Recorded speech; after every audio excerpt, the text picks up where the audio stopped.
Vegetables take different amounts of time to cook, so you're going to need to cook them in stages, starting with the vegetables that take the longest to cook.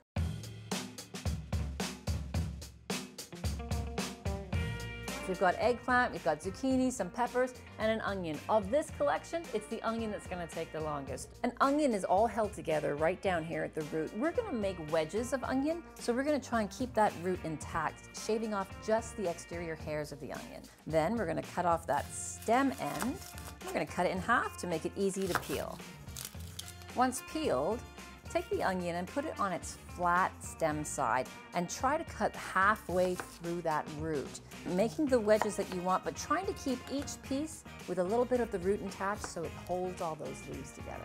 Pop these into a bowl and let's talk about the 3 things that vegetables need in order to roast well. We need a fat to coat the vegetables to stop them from drying out. I generally use olive oil. We need to add some extra flavor, which we're going to do with some dried herb. Dried herbs should always be added at the beginning of cooking.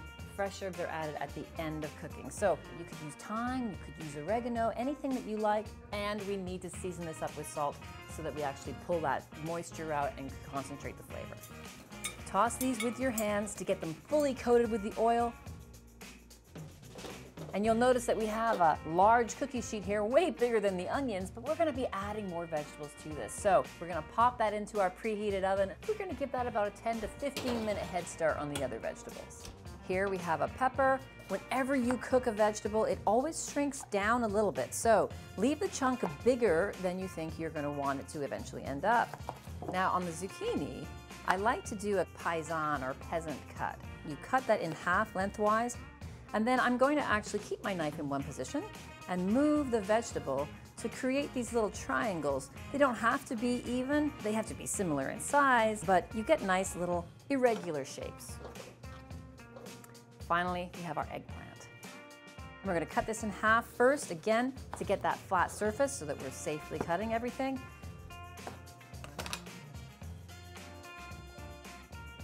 Oil, toss it up with your clean hands. And then we're going to pull the onions out and we're going to add these right to there. Oh, beautiful. Look at this. Beautiful little brown edges here. It's time definitely to add our vegetables. That's a good sound. We're going to shake them just to keep them even. You only want to roast 1 layer of vegetables. Do not be piling them high to roast. They all need equal access to that hot, dry air. And never put foil over this. So they're going to roast for about another 15-20 minutes. Again, it depends on the size of your vegetables and how high your oven is. How do we know if they're done? Just take your little paring knife and poke into them. Do they feel tender? Nice. You still want them to have a little bit of bite left, not be completely mushy, but still have that nice browning that you're seeing here. So let's transfer these to a serving dish.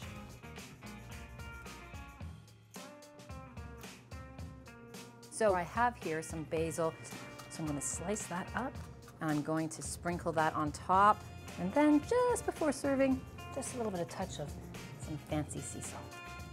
Roasted vegetables, very easy, ready to go.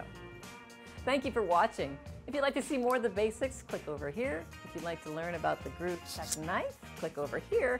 And if you have any questions, comments, or suggestions for more basics, put them in the comment section below.